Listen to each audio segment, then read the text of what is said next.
hamma jallataan achi jirutti yeroodhaaf fakkaatii hin jallanne. Gaafa garuu qajeelan sirri jireessi Oromoo achi taa'e hin sirraa. Qabsoo hamma duraanii uummata Oromootitti fudhatu immoo kun. Uummata Oromootitti kaleessaa ibidda keessa jatanii kaleessaa du'aa baqataa kan arraas eegu uummanni kun amma immoo kana sirreessuuf kan ammoo kallattiitti galfatuuf hagas maran qabsaa. Hamma jallataan achi jirutti itti fakkaata. Gaafa jallataan achi ka'e gaafa sirreessi dhufe hin sirraa. Dinagdeen Oromootis sirraa. Siyaasni Oromootis sirraa. Kana godhuuf immoo gaheen hayyooti olaana.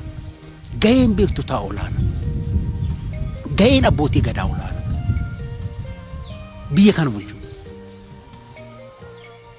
Beekaa abbaa qabeenya abbaa diinagdee hayyuu baadhutiin hin bahi garamiin baana jedhanii itti mari'atan malee akkanatti dhamaasu akkanatti suukanneessu akkanatti qabeenya ofii qabeenya Oromoo mancaasoo jecha abbootii qabeenya abbootii diinagdee ka Oromoo keessa jiru irratti aggaammin godhamaa jiru kun harka wayyaa jalaatiin Oromoo dadhabsiisu.